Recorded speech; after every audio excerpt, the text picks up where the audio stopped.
الشيطان الرجيم بسم الله الرحمن الرحيم قل هل يستوي الذين يعلمون والذين لا يعلمون صدق الله مولانا العظيم وصدق رسوله النبي الكريم ونحن على ذلك لمن الشاهدین والشاکرین والحمد للہ رب العالمین۔ درود پاک کی شکل میں پیش فرمائیں، پڑھیں بآواز بلند اللہم صلی علی سیدنا و شفیعنا و حبیبنا و مولانا محمد بارک وسلم صلو علیہ صلاۃ و سلام علیک یا رسول اللہ صلی اللہ تعالی علیہ وسلم۔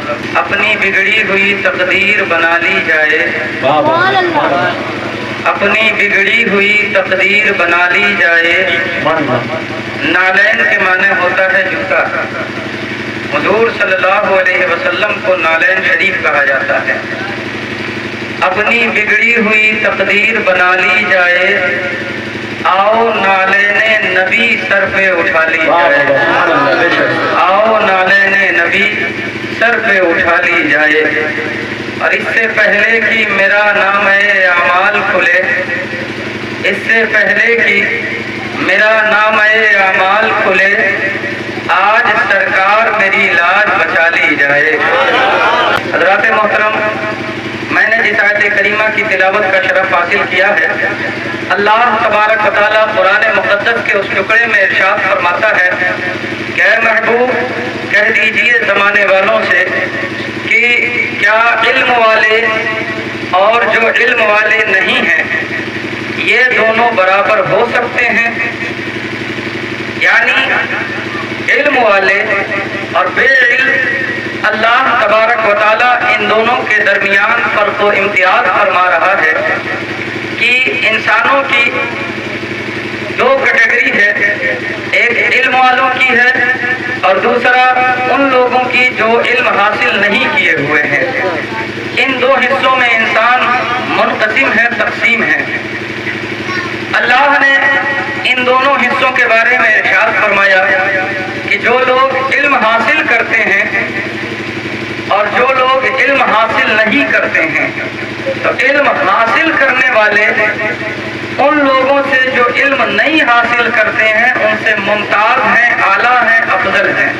زمانے بدلتے رہیں گے، وقت بدلتا رہے گا، حالات بدلتے رہیں گے، لیکن آپ ان تمام تر ہتھیاروں کے پیچھے ایک طاقت کا ظہور دیکھیں گے، ایک طاقت کی روشنی دیکھیں گے، ایک طاقت کو پائیں گے، ایک چیز آپ کو نظر آئے گی کہ ان تمام تر چیزوں کو اس دنیا میں جو چیز وجود کے اندر لائی ہے، وہ چاہے پہلوانی ہو، چاہے کشتی ہو، چاہے لاٹھی ہو، چاہے بھالا ہو، چاہے تیر ہو، چاہے بندوق ہو یا آج کی میزائل ہو، چاہے ان کا کتنا بھی دام ہو، ان کے پیچھے کتنا بھی روپیہ لگایا جا رہا ہو، لیکن خدا کی قسم تمام تر چیز کے پیچھے، تمام تر فتح کے پیچھے اگر کوئی چیز چھپی ہوئی ہے تو اس چیز کا نام علم ہے۔ اللہ کے پیارے رسول نے قرآن کے ذریعے سے پہنچایا تو فرمایا اقرا باسم ربک الذی خلق۔ اے میرے امت، میں تم کو بتاتا ہوں کہ قرآن کا پیغام یہی ہے کہ اپنی زندگی کو علم کے ذریعے سے شروع کیا جائے۔ نعرے تکبیر، نعرے رسالت، مسلک اعلی حضرت عظمت مصطفیٰ، نعرے تکبیر، نعرے رسالت، سبحان اللہ، زندہ باد، زندہ باد۔ ٹھیک ہے، ٹھیک ہے، ماشاء اللہ، ماشاء اللہ، اللہ برکت، اللہ فضل فرمائے۔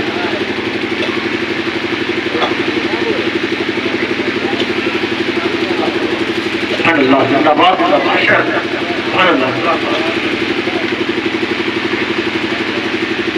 حضرات، بس ضرورت اس بات کی ہے علم کی طاقت کو پہچانا جائے، علم کو سمجھا جائے، علم کی تلاش کی جائے، علم کو حاصل کرنے کی کوشش کی جائے۔ اللہ کے پیارے رسول صلی اللہ علیہ وسلم سے پوچھا گیا کہ یا رسول اللہ علم حاصل کرنے کی عمر کیا ہے؟ آج کل بہت سے ایسے میرے مسلم نوجوان یہاں پر تشریف فرما ہیں، میرے ضعیف العمر حضرات بھی یہاں پر بیٹھے ہوئے ہیں۔ حضرات، آپ ایک مرتبہ مسجد میں جائیے اور جا کر نمازیوں کو دیکھیے کہ کون کیسے نماز پڑھ رہا ہے، پھر کسی